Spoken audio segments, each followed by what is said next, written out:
Oh yeah, you're. All right. Good evening. Welcome to Greenlight Bookstore on Fulton Street. I'm Jessica. I'm the owner of Greenlight, and we are excited to host tonight's event with Blair Fell, presenting his new book, The Sign for Home.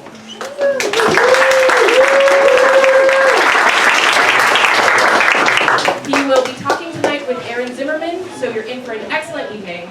And our event this evening is being interpreted by Christine Quinton, known as CQ, so round of applause for her as well.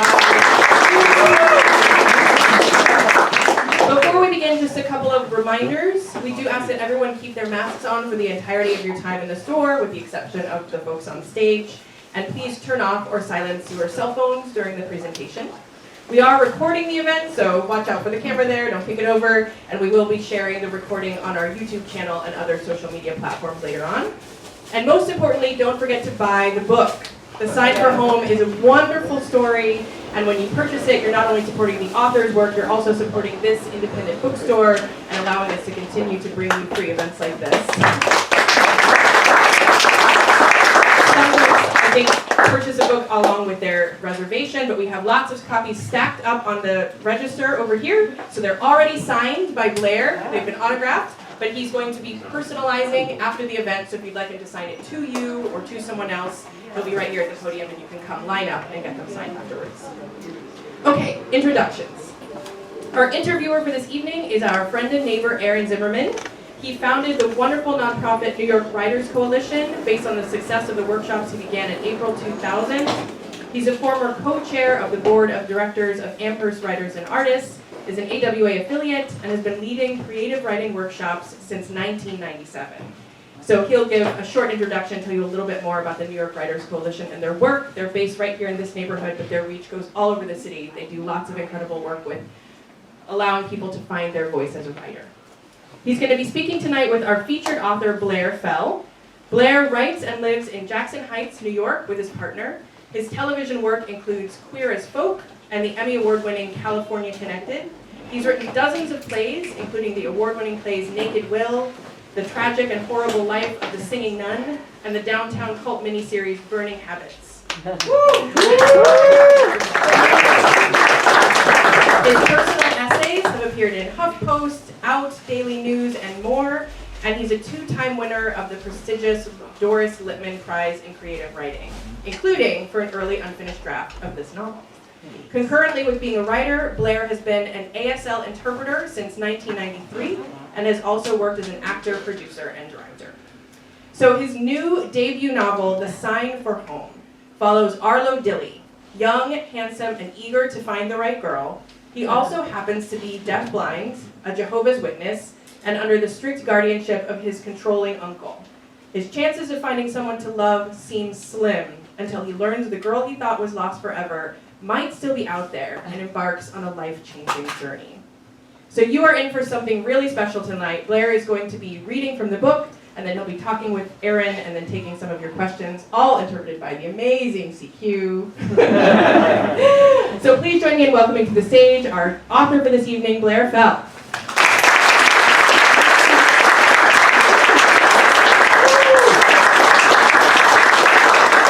So much for everyone coming tonight, and thank you all of my friends that I've known forever who really inspired me for this book a lot. So thank you so much.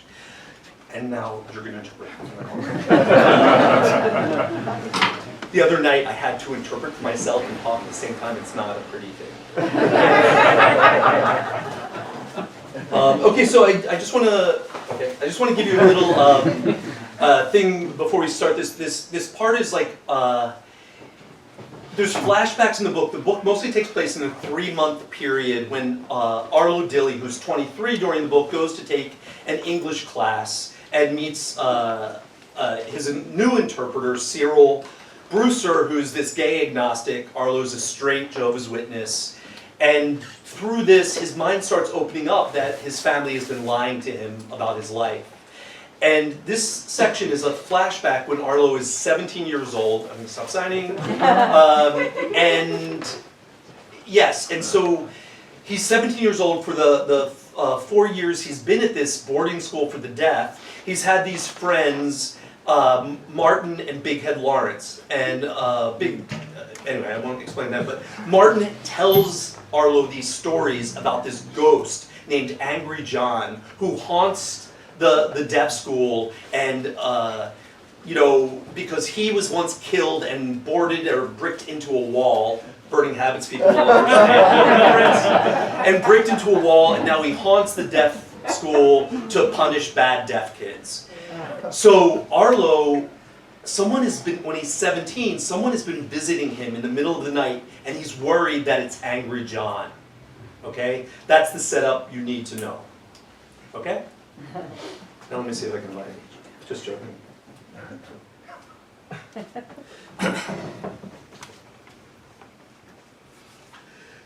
3 years later, as you lay in your bed, Martin's old story still gives you goosebumps, even though you were so much older. You ran your hand across the tiny raised follicles on your skin like it was flesh braille. Was that a message from a ghost? Was the mysterious trickster with the sweet-smelling breath who kept sneaking into your room, standing over your body, Angry John? You pulled the covers and a pillow over your face. If Angry John was going to kill you, there was no point in making it easy for him. After 2 nights of no nightly visitor, you figured Angry John, or whatever the ghost child it was, had decided to haunt someone else. Finally, you could sleep in peace. But then, the very next night, you felt those same small feet walk across the floor.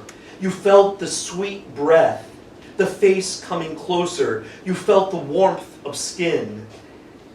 And then, for the first time, the ghost's small fingers pressed themselves into your cheek.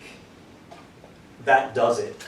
You yanked off the blankets, grabbed for the ghost child, but again the small assailant was too fast, and you felt the feet scamper across the floor again. Wait, do ghosts have feet? You jumped off your bed. The cold tile floor stung your bare feet. Sensing whoever it was had headed for Martin's bed, you stumbled across the room. Martin's body still slept undisturbed. But then you felt something coming from the floor under Martin's bed. Hot breath was blowing on your toes. You kicked your foot under the bed, and the ghost child scurried out between your legs, across the floor, and then jumped into your bed. That was it. You were furious. Murderous ghost or not, you ran back to your bed and leapt, pressing your whole weight upon the wriggling culprit. The body was slight and half your size, solid and so warm it was clearly made of flesh and bone. You straddled the squirming small figure, trapping it tightly between your knees. "I know you play with me," you signed from the darkness. "I know you not Angry John. Who? Why not you tell me who?" You grabbed for the imposter ghost child's thrashing hands, hoping they would speak to you. But instead they yanked the pillow off their face. You felt the warm, small body wriggle between your legs. Suddenly you found yourself throwing stiff in your pajamas. Embarrassed at your body's reaction, you lifted your crotch off the wiggling small body so as not to accidentally commit a Red Star sin. Whoever it was, there was definitely not any kind of threat. They weren't even seriously trying to escape anymore. Was this all a game? "Don't sneak around," you signed, removing the pillow from their face. "If you want to play, you must sign tactile with me. Now tell me, who?"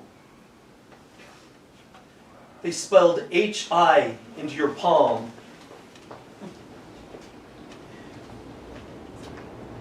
Yeah, John.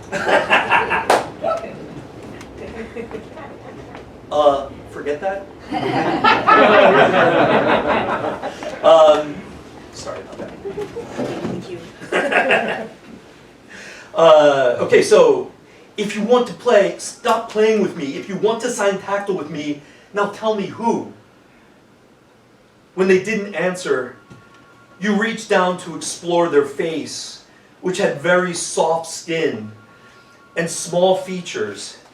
Then you felt the mound of long hair on their head, the narrow neck with the width of your forearm, their skinny shoulder which you stroked, letting them know you were no longer angry. It wasn't until you touched their chest that you noticed something truly peculiar. It was a thin body, but like Martin, it had breasts. "Sorry," you signed, leaping to the other side of the bed. "I didn't know you were a girl. Sorry, very sorry." Your hand reached out, and this time the small hands entered yours. They were the most beautiful hands you had ever felt. She slowly stroked 2 letters into the inside of your palm. H-I. "Hi," you signed back. "My name, your name?" But she didn't answer. Instead, she pulled your palm to her face and you sniffed her skin, then stroked the inside of your arm gently with her fingers. Your mother had stroked your arm before when you went to sleep at night, but the ghost child's touch was a different kind of warm, a different kind of good. "Why you come here?" Again, you reached out your hands, hoping for words, but the ghost child's girl tickled the insides of your palms with nonsense signs, as if her hands were trying to approximate tactile sign language. "You not blind? You just deaf?"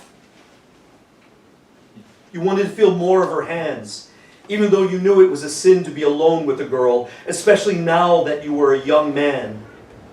Brother Birch said the only girls you were allowed to be alone with were your mama and Molly. If you were with other girls, you needed to have someone else with you. But you wanted to feel the girl's hands again. You rationalized with yourself, if she really was a ghost, then you wouldn't be committing a sin, or at least none that you knew about. The ghost child's hands reached for yours, but this time they continued up to your chest and along your neck, and suddenly they were stroking your face. She pulled your head into her neck, and you breathed in the smell of her thicket of hair, burning leaves and jasmine flowers. You let your hands run along her arms, and again her t-shirt, the softness of her chest. Your sinful penis pressed hard against the cotton of your pajamas, so you grabbed the pillow and shoved it between your bodies for protection. She stroked the back of your neck, and you felt her heart rattling like a drum against your hand. You leaned back again so you could feel her eyelids, feel the marble-like roundness beneath, and the thick paintbrush-like eyelashes. Her face lifted and came closer to yours, and you smelled the breath, spicy sweet, turmeric and coriander. You faintly remembered a similar scent from years before, that first day when you arrived at school. Was it the same girl? How many times had she been around you? Please, tell me who. Then the girl did something no one had ever done before. She placed her mouth on yours, breathed in your breath, and let the wetness of her mouth drain into yours. Suddenly there was a feeling of such joy fluttering around your heart, and at the same time you felt an overwhelming sense of melancholy at the thought that the kiss would end. It was the most beautiful pain you had ever felt. "My name Arlo. Sign name?"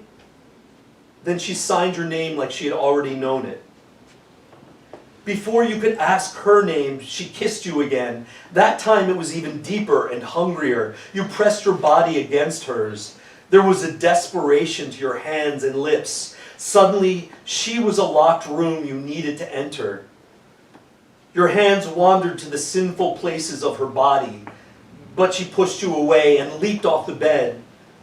"What's wrong?" you signed. "I'm sorry. Come back, please." A second later, you felt the vibration of her small feet run out of the room. A soul sickness overwhelmed you. You felt sadder than you had ever felt. but not because you had committed a sin, because you still taste the ghost child's lips on your mouth and understood there was no guarantee you would ever meet her again. That's it.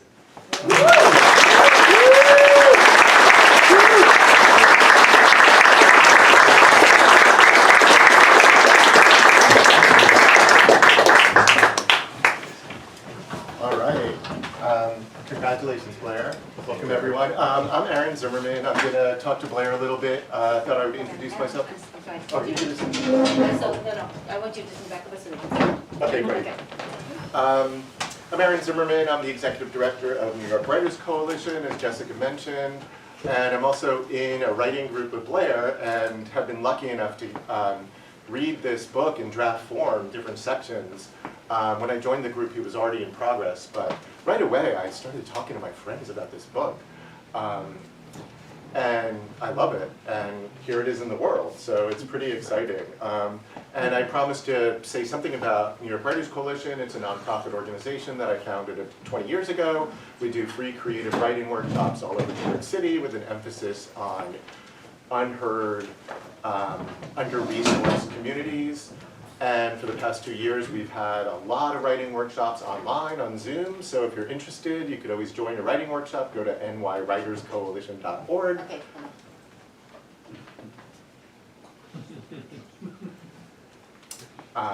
So yeah, I rushed through that. That's okay. I rushed through that because this is really about Blair tonight and this wonderful book. So I will stop talking about myself. So anyway, I'm excited, first of all, that we're here in person together. This is amazing. It's very, very exciting. And I thought I would just start by asking Blair to tell us a little bit about the history of the book, how it came about, and your journey, you know, from being a TV writer, a playwright, into writing fiction. Yeah, good question. Are you going shopping? Oh, no. Well, I did buy a book right before you. So.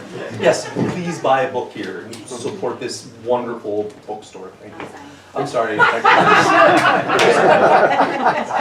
So, how did I write this book? Yeah, just sort of like how did you progress from being a playwright, TV writer, into writing fiction? That's a good question. So, what happened was, I was a playwright for many years. I have some of my favorite actresses and actors in the room right now, and that was really fun. And then I worked in television, but like as a playwright, sometimes you see other productions of your work, and it's not really your vision, and that was like really painful for me.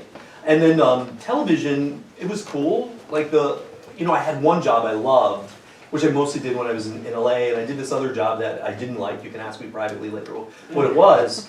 And if I'm talking too fast, hit me. Thank you. And anyway, so I moved back to New York because I really miss New York. I love New York. As anyone knows me knows, I'm like, the biggest supporter of New York. And I miss the crowds and the people and the strangers on the subway. But I did a couple of plays again right when I moved back, but it's just hard getting actors, getting a space to do theater, the terrible money. And I was like, I need to change what I write. And I started writing stories about strangers on the train. And I'm like, oh, I kind of like writing these fiction things. But my writing schedule wasn't what I wanted it to be. I kept avoiding, like a lot of writers, I'm like, oh, I'm gonna write, and I didn't write. And so one New Year's, if anyone knows me, I'm so into making New Year's goals. But I mostly stick to them. I have like goal friends here actually that I do goals with. And one year I said, okay, you just apply to an MFA program and join a writer's group. Our friend Don Cumming, who lives in LA now, suggested this amazing writers group started by Marion Fontana and Louise Crawford, who's here tonight, and that more than the MFA, I got into City College, but the writers group where we meet every week, and I had to turn 10 pages in every week because I have this weird obsessive thing that if someone gives me a deadline, I'll write something for it, and I just started writing, and I started working on this book in both the MFA program and in the writers group. I probably wrote 800 pages because I didn't know how to write a novel. I didn't think I knew how to, so I wrote a lot. And then I'm like, cut off the whole story of Arlo before. I wrote the story of his mother and his father who ran off, and then wrote at least a whole entire other book just about his childhood. But then I'm like, okay, if this is ever going to sell, I need to make it a small book, a smaller book. And so then I did that, and then COVID hit, and I had this thing that I worked on, and I had gotten some, ego building things during graduate school about the book, and so I edited, made it shorter, and then I called a friend, James Hanahan, he would have been here, but he has his mother, or not his mother, family thing, and I said, do you know anyone that can just tell me if this is a piece of shit or not? And he's like, well, my agent will read it, he'll read anything, basically, is what he said. And so, I didn't know his agent Doug Stewart is an amazing, amazing agent. He did no nonsense.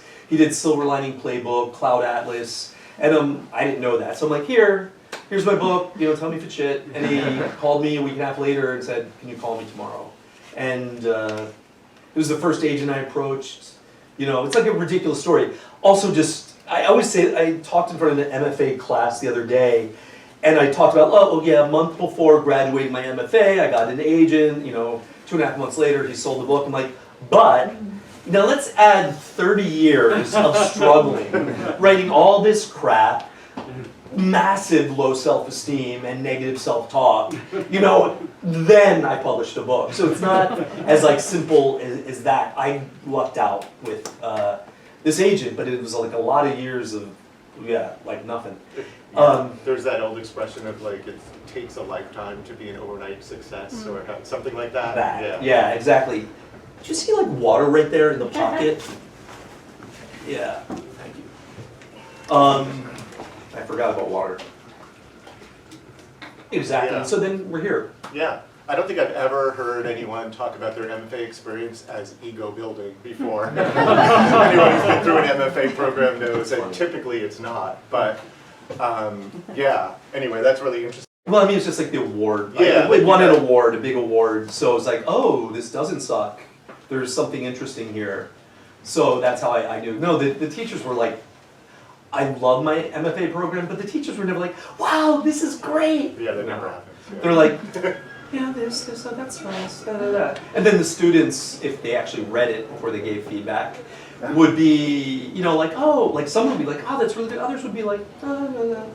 I had no idea from any of my classes that this was any good. Yeah. I think one of the things when I first started reading this in draft form that I found so interesting and was new for me is, or not only new for me, but was so important in the book, is the connection between language, thought, communications, how people connect, and how important language is.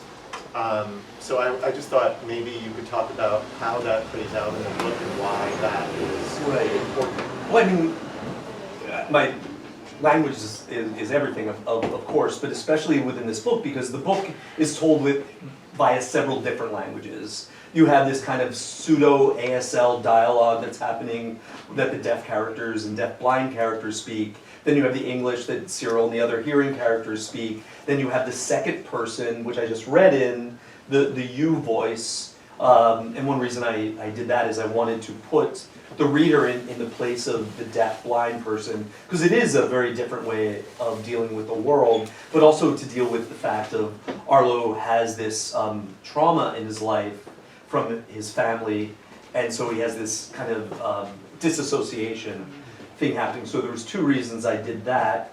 But then you have emails, you have text messages, you have the screen braille reader. So you have people typing on a thing and then braille coming up on the other side.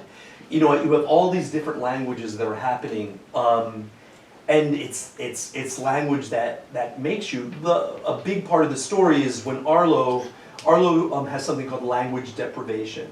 When he was small, his parents didn't sign, so he had no language growing up until he went to school with he had an interpreter, but his signing skills were not so great. Then at 13, he went to a deaf school and like went into the deaf world. And his friends Martin, who's from a deaf family, and Big Head Lawrence, they taught him ASL, and like it changed his life. And that's a story I've heard so many times from deaf people that I work with that didn't have a language growing up. When they finally learn ASL, it changes their life. And so I wanted to have that aspect in the book. So language created his life, but then also what's happening in the story, his Jehovah's Witness guardian and his other Jehovah's Witness interpreter are keeping information away from him, keeping language away from him. And in fact, when he's small, his Jehovah's Witness interpreter does keep language, like won't teach him the sign for Halloween. We want to get him to heaven, so we're not going to teach him the things that could send him off the path. And so yeah, so language is everything. So yeah, I mean, it's sort of like, it's so interesting to me, but like it's a sort of coming of age, but when the language appears, then he can emerge more of who he really is, right? Yeah. Exactly. It's fascinating, and also the other thing that I learned and didn't know about was just pro-tactile, the way of communication with deafblind people. So I don't know if you want to say anything about that. Pro-tactile, yeah, it's a new thing that's from the deafblind community themselves, starting out in Seattle, and then it's like spreading. And what it is, it's where tactile sign language is, that's just sign language where the deafblind person feels your signs on your hands. Pro-tactile is something where, so when Cyril signs to Arlo, it's tactile. When Arlo signs to Cyril, it's just signing. And Cyril just watches him. With pro-tactile, you never stop touching your interlocutor, the person you're having the conversation with. You're always touching each other. In fact, you're using the other person's body as sometimes the base of a sign, or sometimes, like tree, for example, if I'm describing a tree falling down, you're the person I'm talking to, but I might use your arm as the tree so you can feel the person climbing the tree. And there's so much more to pro-tactile because it's also political, it's a culture, and this is straight from deafblind people themselves in Seattle, but it's new. I'll sometimes work with a deafblind person and they won't even know about it, right, because it just depends how isolated they are or not. But it's something that I think a number of deafblind people, and I just do want to give a shout out to an amazing deafblind writer named John Lee Clark. He's a pretty well-known poet, but he also writes the most amazing essays. And I really suggest the bookstore carry him. He's incredible. And he has Usher syndrome like Arlo does. And just such a talented, in English, deafblind writer. So I just wanted to say that about him. Yeah, what are we talking about? That's great. We're talking about your book. Yeah, and I also just learned from reading another interview with you that there was a time where you just totally gave up on this book and put it aside and thought you were never going to finish it and started a different book. Yes. So what happened there? I was about like a third of the way through this book, and it was too hard. It's just too hard. You know, the deaf-blind protagonist, dealing with that. Also just, oh my God, I'm an able-bodied person writing in a disabled space. All these things. I'm like, this is just too hard. And so I quit, and I was like maybe 3 years into the writing at that point. And I'm like, I want to write something fast, So I wrote a deaf-blind detective story, about this like coda guy and this really smart deaf-blind guy, and they go solve a murder mystery. And so I wrote a draft of that, and then I was taking the worst teacher I had at CCNY, who was just an adjunct. He was kind of drunk a lot sometimes,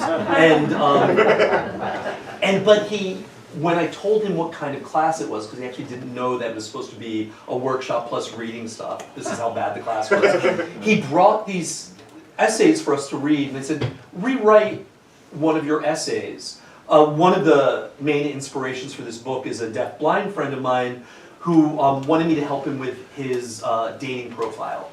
Because Usher syndrome, so he had like this much vision, and he couldn't see like where the email was, all the pop-ups on these dating sites. And so you know, I helped him write it, I took his picture, and then I'm responsible to go in, and I have this message that he told me to write about, oh, hey, I'm not using this site much, can you please send me a text or an email to these phone numbers, these addresses. That way he can use his accessibility equipment to blow it up, reverse the colors, and read their messages. And I was just, okay, so you have Usher syndrome. At one time you could see, but now you're blind. What are you attracted to now? What like turns you on about someone? He was talking about, you know, the feel of their body, the smell of their breath. And I was just really interested in that as a very vain gay man who, you know, everything is about the sound of the voice and the look of the face, and I just got curious about that, and so that was like a big thing there. Anyway, so the teacher, sorry to go back, the teacher said, rewrite, I was doing an essay about my friend and our experience, rewrite a paragraph of your essay based on one of the essays that you read. Someone wrote something in the second person. And so I rewrote just a piece of this memoir piece in second person, and I'm like, that's it. That's what I need. I found Arlo's voice. Yeah. And so then I was able to, just another quick 4 years, write the whole thing. And that was the secret in doing that, was that. It's amazing how just one small thing just like opened it all up. Yeah. It's good you didn't like totally give it up. Yeah, I mean, I knew I might return to it, but, you know. Yeah. I guess I have one more question in this sort of arena, which is, you know, as you mentioned, you're an able-bodied person writing disabled characters. Like, what did you have to do to make sure that it was accurate, sensitive, like the right portrayal of a deafblind character and, you know, that whole world? Right. I've been an ASL interpreter for 30 years. I also interpret for the deafblind as well, but that wasn't enough. So what I mean, really, the essence of it is I interviewed a ton of deafblind people, including that writer I told you about, and that's not why I'm boosting the stuff. He really is a great writer, John Lee Clark. And like I remember interviewing, you know, via email, and he's one of the people that was like, I'm like, so when you fall in love with a woman, what do you like? He's like, oh, I don't care about her head, that's just skin and bone. It's like the feel of her wrist, her feel of her hand, the content of what she's talking about. That's for him, like everyone is different. But then I interviewed probably about like maybe 9 other deafblind people, and like talked to them, you know, I'm writing my MFA thesis of this novel, and then like as I was even honing it, I had like Divya Goel, who's a deafblind activist, and oh, this is a cool story, just really quick. So Jeremy, who my friend Martin introduced me to, is deafblind, his dog Riley, which is a model for the dog in the book. So I interviewed him, he's like, oh, you should meet my best friend Divya, because she's like this deafblind activist. I'm like, oh, cool, that's cool. So I met Divya several months later, and what happened was, okay, so Divya tells me this story, that she and Jeremy were at the Helen Keller Center together, and one night they were in a meeting, and she was like, oh, I forgot something in my room, and and she's telling me the story, and she's like, and so Jeremy's like, oh, I'll walk back to your room with you, and you know, because I feel like I need to protect you, and she's like, you're way blinder than I am. Like, why do you think you need to protect me? And he's like, you know, I just feel like I need to protect you, and she's like, I want to protect you too. And they realized they were in love with each other. And so when I interviewed Divya, they were dating. Okay, so this is a white Jewish guy and an Indian woman who also had this amazing story about like looking for an Indian husband and ending up with Jeremy. And I had to be like, okay guys, these 2 characters were Indian and like Caucasian to begin with. They're not based on you. And the other day she's like, this is a book based on me and Jeremy. This is not, you don't want your family to be represented this way. I thought it was about me. When it was. I guess that's a compliment. It's a metaphor for you, Aaron. Yeah, that's what I thought. Maybe I'll see if anybody has any questions for Blair at this point. We have one right there. Hi. Can you talk about Red Star? Oh, yeah, I meant to actually introduce that before. So there's this thing that happens in the book, which is actually based on my life. I went to a religious school when I was young, and on Monday mornings, if you didn't if you didn't go to Sunday school and you didn't go to church and your parents didn't, you would get a red star on this calendar. Yikes.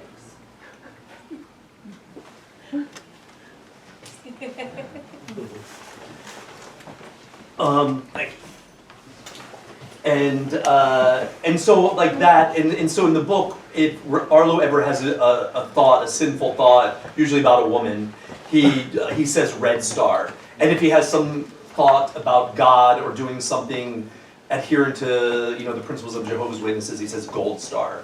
So that's what that's about. Is the red star is like, oh wow, her wrist is really hot. Wow, I like the smell of her. Red star.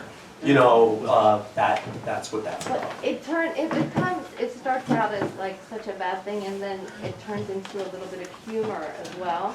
Yeah, because he's just like he's saying, because his red stars keep getting more and more and more the more the book goes on, because he's getting further and further out of the bubble of the Jehovah's Witness thing, Right. because he has this great interpreter that is interpreting the truth to him. That's all the interpreter is doing, is telling him, the truth, and then it's just like the world just starts opening up for him.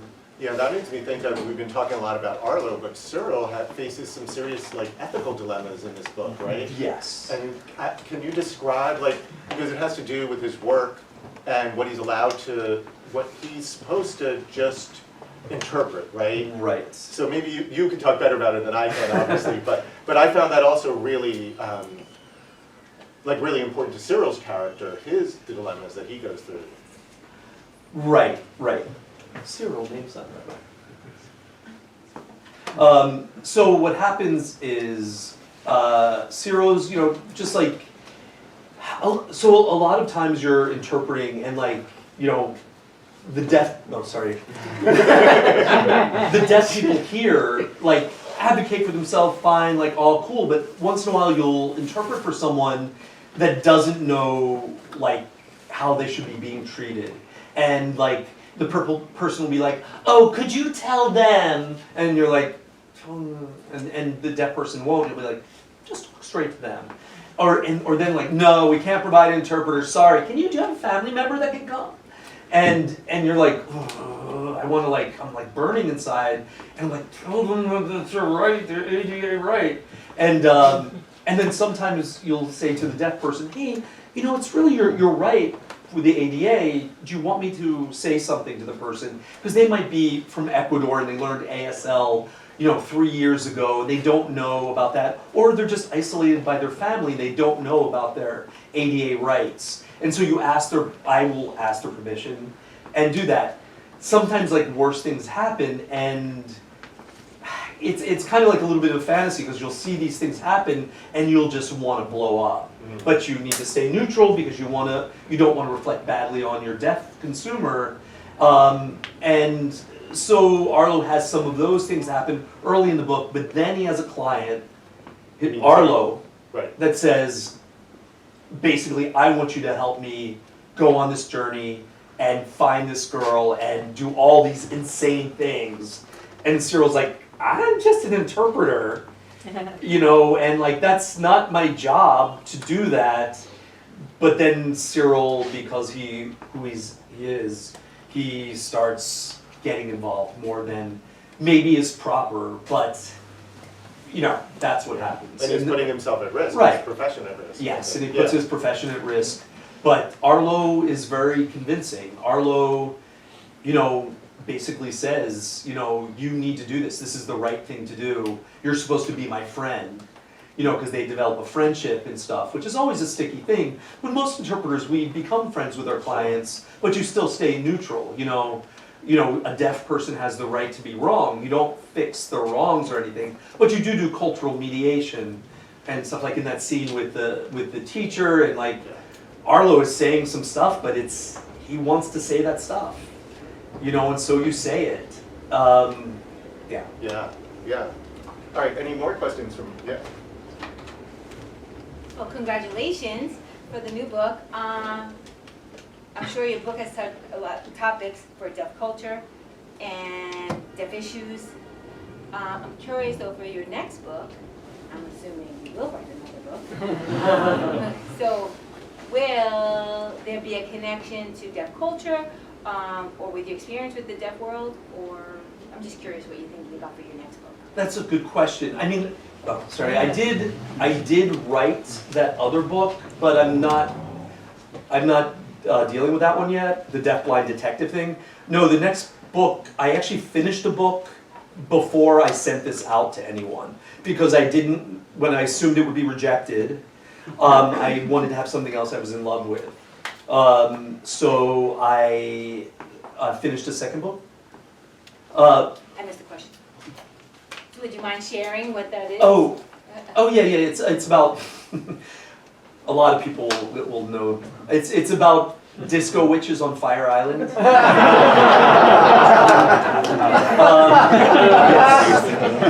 Yeah, no, I actually love the book very much. I still have to make it shorter because it's always too long. But it's more, actually, there's memoir in both books. There's even more memoir in that book. It's set in 1989, in the middle of the AIDS crisis, but there's witches and there's demons. And then there's just like regular, how it sucks to be a bartender on Fire Island. You know, when there's these class differences, when like the rich people want to fuck you, but they don't want to date you, kind of thing. So that's mixed with disco witches. That one, and then I have a couple others too. You stole my question because I was going to ask him. I've been getting to hear and read this book in our writers group, and it's fantastic. So I'm glad you brought that up, because one of the things too that I've noticed is just, you said this earlier, that if you're given a deadline and you think you have to do it, you just hand out. And you know, to me, you're prolific. I write much slower than you. So like, where do you think, is that just like your nature, or is there something that like you can share as a tip? I'm old and I'm beelining for death. I don't have time to waste. I also have this like insane, like if I'm given a deadline, if I'm told to be on time. My partner's here, he knows that. He was amazing support for this book, by the way. But if I'm told to be on time, I'm like, I'm on time. Because I'm like, I have this paranoid thing about letting people down, and I use that. Like, oh, I'm scared about letting people down, my writers group down. So I'll just use that obsession and just use it to write. Our writing group is just amazing. I could cry about it. But yeah, so that's kind of it. It's just that like I use everything. I try to use everything that's bad about me. Like I feel guilty all the time, and that really works for a writer. Like I feel guilty if I'm not writing 5 days a week. I didn't before. I felt guilty about not going to the gym 5 days a week, and then I thought, why can't I just put that guilt onto writing? And that really helped. So all of Blair's friends here now, like I've been thinking like, oh, how can I use this? Like how can I put something on you that makes you feel guilty and so you can do something for me? But I haven't thought of it. But everyone here, I want you all to be thinking about how you can manipulate Blair's sense of guilt into your benefit. Ask Colin. He knows. It's complicated. More questions? I'm curious how knowing American Sign Language so well informs your writing style, your syntax, anything you want to say about how it informs your writing? Well, I mean, in this book, there actually is some ASL syntax in the dialogue of the deaf characters. It's not full ASL. To do full ASL, I'd have to have diagrams and things like that, and you wouldn't be able to read it. So I just have this like flavor of ASL in the ASL dialogue. As a writer, just in general, and as a playwright for Eileen O'Connor, who's an amazing actress and writer herself in The Orange there, knows is that I use the ASL a lot because I just want to be clear.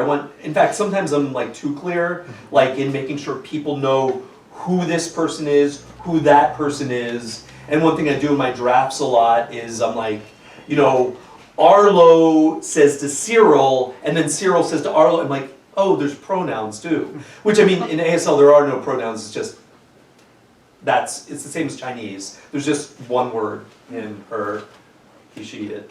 But like, just maybe like describing things. ASL at its best is when you're making a movie, you know, for the deaf person. Like that's like, I love describing any kind of action story to a deaf person. You know, and I think that informs maybe my writing. Just to be clear, And did I drop it? And making sure it's still there. I was looking for this. And making sure everything is clear, maybe? I don't know. It's a good question. I thought you did a really great job of letting hearing people in on some of the crap that interpreters receive and how hearing people treat interpreters around deaf people. I think the great scene between the teacher treating Molly and Cyril like the parents and you having to sort of correct them. I thought these were really wonderful to kind of, as a hearing person, to sit back and see some of the microaggressions that really happen for deaf people. How can hearing people be better allies? Oh, that's a great question. One, when you're talking to a deaf person, just talk straight to the deaf person. You know, we're just their voices.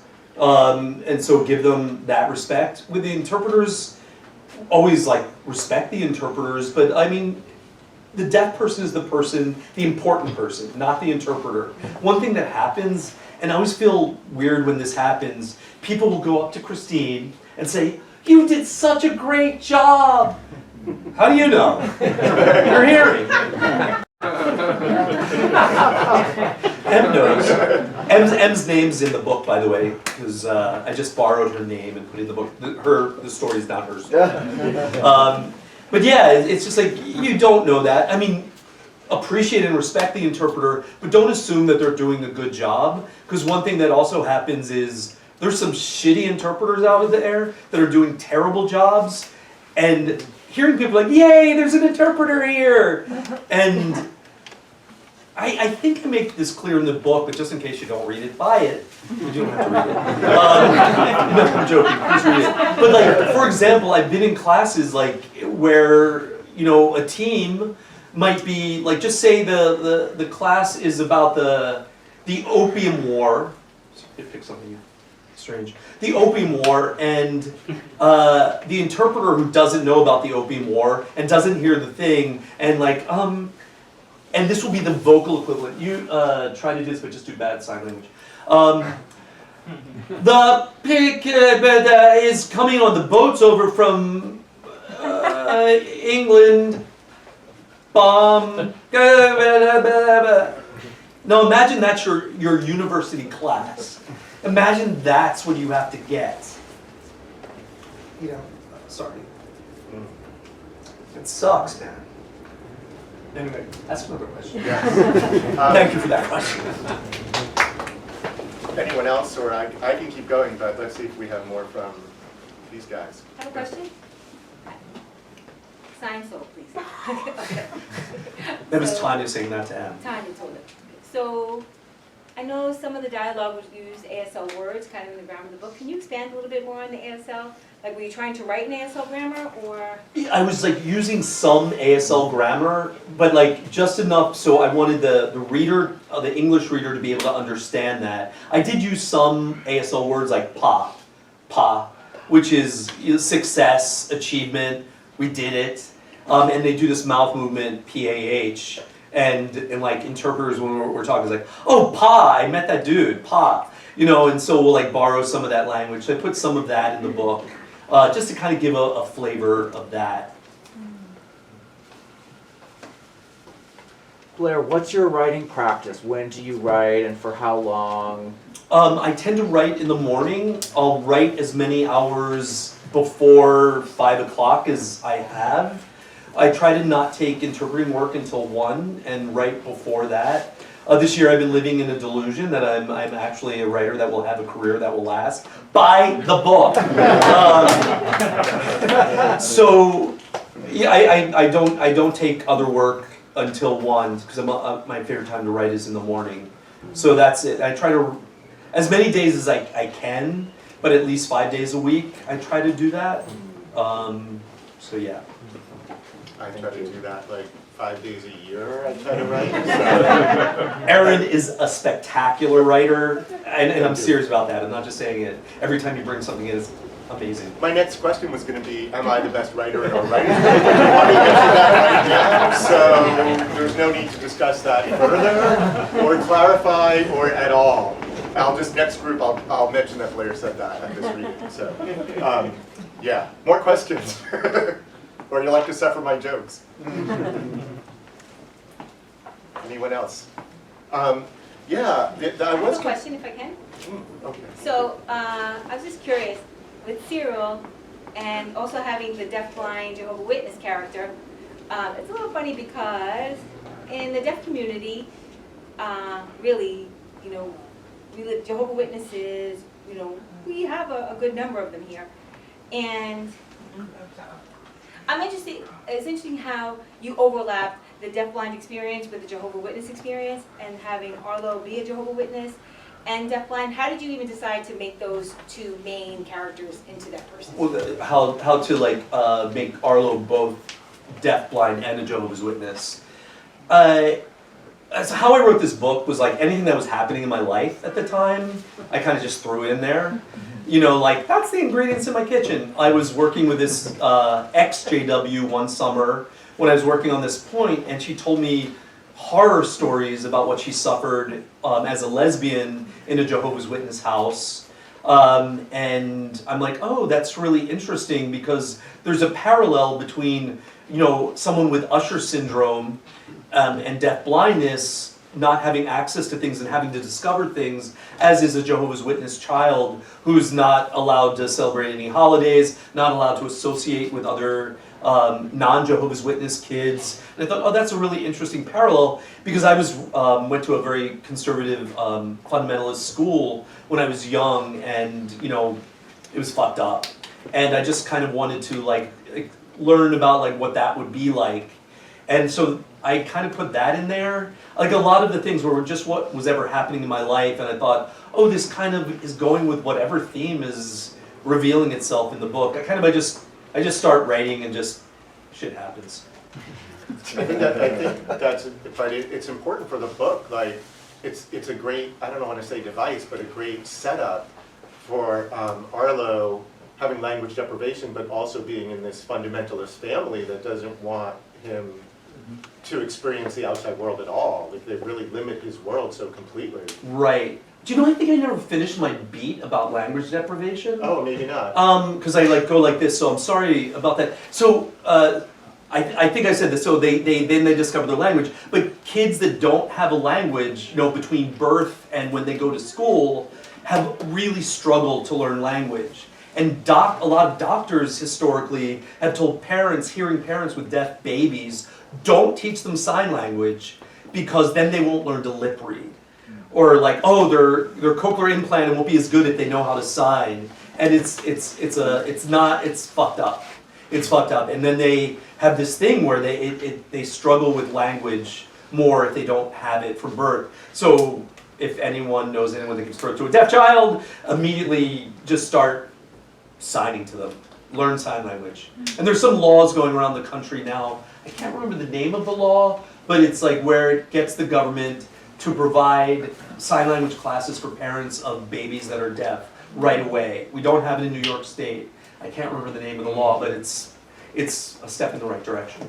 Yeah, like similarly, this is a little off topic, but we have a writing workshop for blind and visually impaired people, and I was lucky enough to lead it for a little while, and what I really learned is everyone in that group gets their words down in a different way, depending on what they learned, how old they are, what school they went to, when they lost sight, and all that. And it was sort of shocking to me that it wasn't like a uniform, you know, way in which, you know, people wrote. And yeah, but I mean, every deaf-blind person is different. Because it's like, when did they start losing their sight? Like, how much of their sight do they lose? Did they have parents that were deaf? Did they have parents that were hearing? Are they one-handed tactile? Are they two-handed tactile? Do they do pro-tactile? So all this variety. With blind people, what's really interesting, one of my informants who's just blind, works for the mayor's office, he told me that a huge portion of the blind community doesn't write at all because they don't need to anymore. Because it's just the voice to text, and you just get everything read to them, so they actually don't know how to write. With deaf-blind people, once you go blind, like fully blind, you need to know Braille because there is no listening to anything. Yeah. Yeah, and also like what I've noticed too is not everybody can do that technology, can use that technology well. So it's just fascinating. I think we have time for one more question. Ken? Yeah, Blair, how can you speak to how Cyril's gayness sort of informs his relationship with Arlo's burgeoning kind of widening of his view and finding himself and sort of going on the journey? Because I feel like in some way they're kind of intertwining in this growth. I mean, they're both freeing themselves from, Cyril's freeing himself from his past and Poughkeepsie, and Arlo's freeing himself from his family. But the gay straight thing was really important to me because it's the gay straight but also fundamentalist Christian thing was really important because I experienced that a lot as an interpreter. I'm never like, it's not like it's the first thing I tell you that I'm gay or anything, but pretty soon you know I'm gay. And but I had these great friendships with some of my deaf and deafblind clients that are fundamentalist Christians, but we meet on this place of language and helping each other, and we get past that. So I really wanted to show that because that's my real experience. Is that I can't talk about too much, so I'll get emotional. But you have amazing fuck. It's okay to be emotional. Anyway, Sorry. Just be emotional. Whatever. There's people in this audience I love, and you, as a gay man working, because there's art. If you didn't read the book, there's in interpreters in New York, we're gay, we're smart feminists, we're children of deaf adults, and we're Jehovah's Witnesses, and that's the pool in which we swim in. And so you're always interfacing with Jehovah's Witnesses as your teams, and so a lot of your clients will be serious Catholic, serious fundamentalists, Muslim, and I become friends with all these people, and all of those differences fall away when we're there in that intimate place working together and getting to know each other between whatever the lecture is or whatever. And I kind of wanted to explore that. Yeah. Thank you. Yeah, I think we're just about out of time, but that just makes you think, there's so, when you said intimate, that's such a great word for it, because what you're doing is interpreting for people and trying to get their meaning across to someone else. That's about as intimate as it gets, I think. You have to almost be their brain or their voice, really, but you have to understand their brain in order to be their voice, right. I imagine. Yeah. Or at least attempt to, you can never get in someone else's head. And then just, the last thing, I'll say a couple of things, but I find this is an amazing crowd of people that we have here that came out for this book. Thank you. And I think this speaks to something about you. Just looking out at this crowd and not to make you more emotional, but just to give a moment to take it in, to be in this place with people celebrating your book that, was a lot of work. So anyway, I just want to acknowledge that, this crowd, and maybe it's especially moving to me, after we've been so much time inside and alone, to feel the energy of this group is just really, really beautiful and moving to me. So I feel kind of emotional just by association or something to see this community that's your people, and others too, I imagine, but a lot of people that you know and care about you. So I want you to just be able to take that in for a minute. And also thank everyone for coming tonight.